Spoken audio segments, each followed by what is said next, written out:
The Summer Game Fest 2025.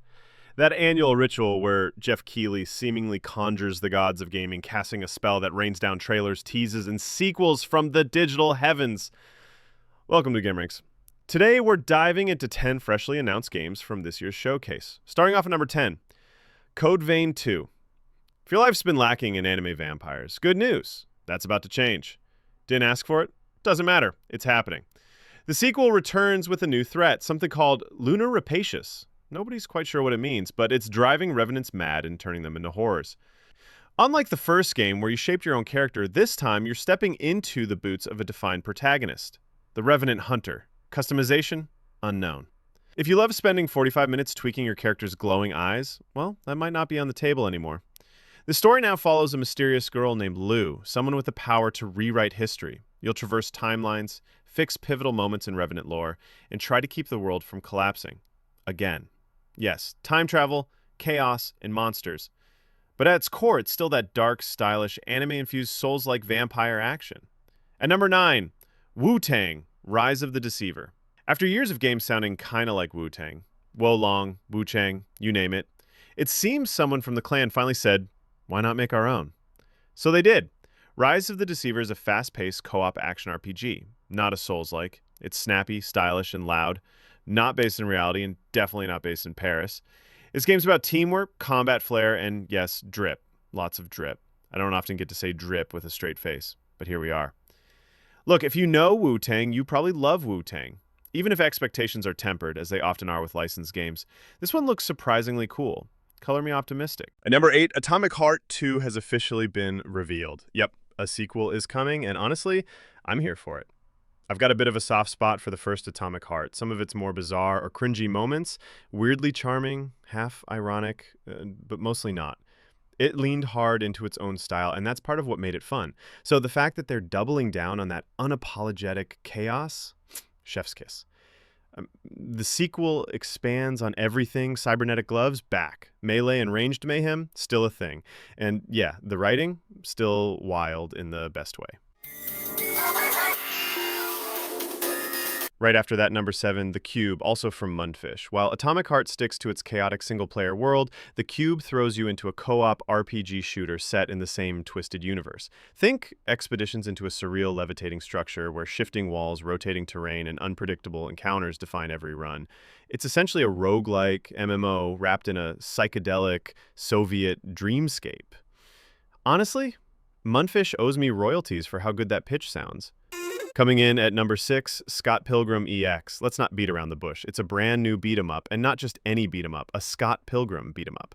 The original was one of the genre's greats, and now many of the original devs are back. Tribute Games, yeah, the team behind Shredder's Revenge, are steering the ship. On top of that, Anamanaguchi is returning for the soundtrack, and they're going for an open-world feel. Think River City Ransom, but modernized. Interconnected, explorable zones available from the start. Brian Lee O'Malley's involved too. Everything about this screams passion project, and as a longtime fan, that's all I needed to hear. And number 5, LEGO Voyagers. If you ever played LEGO Builder's Journey, you'll feel right at home here. The vibe is contemplative, cozy, like It Takes Two had a blocky, charming sibling. You're controlling 2 LEGO characters, navigating puzzles and challenges in tandem. Same isometric style, gentle storytelling, and none of the usual chaotic LEGO slapstick. It's thoughtful, serene, and it looks kind of beautiful, honestly. Best part, unlike most of the games on this list, LEGO Voyagers is launching this year, and it's landing on PlayStation, Xbox, Switch, and PC. Number 4, Infinitesimals. Just when you thought the tiny hero in a huge world trope was done to death, Cubit Studios shows up and says, hold my magnifying glass. This third-person sci-fi action-adventure casts you as a minuscule alien, think insect-sized, crash-landed on what might be Earth, or maybe not.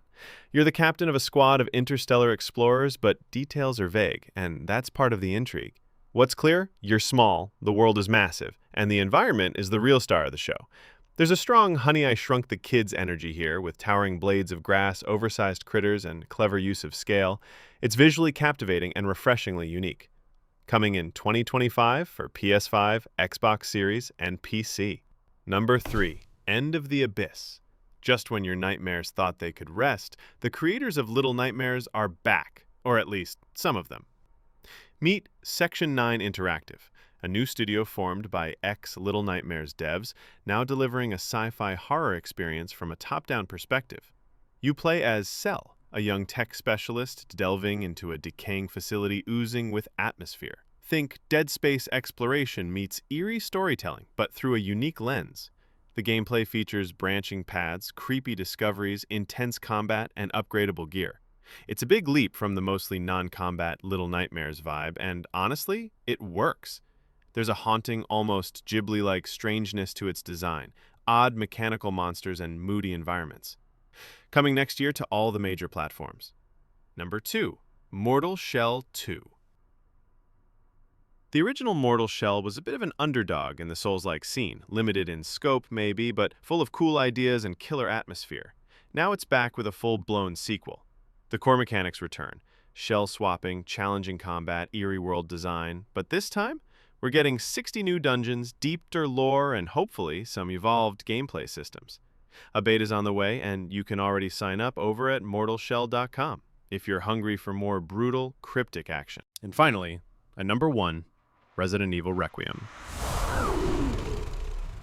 Capcom returns with its 9th mainline Resident Evil game, and while they're keeping most details under wraps, the setting alone has our attention. It takes place in a post-nuclear Raccoon City, and you play as FBI agent Grace Ashcraft, stepping into a radioactive nightmare. The game seems to continue the first-person style seen in RE2 Remake and Village, and honestly, that's a great call. No release date yet, but stylistically, it's shaping up to be one of the most intense entries in the series. Atmospheric, dangerous, and absolutely dripping with dread. And that wraps up our list. From indie surprises to AAA monsters, 2025 is shaping up to be a wild year in gaming. Which title caught your eye the most? Let us know down in the comments. And hey, if you enjoyed the video, leave a like and consider subscribing for more breakdowns and reviews. Hit the bell, stay informed, and as always, thanks for watching. We'll see you next time, right here.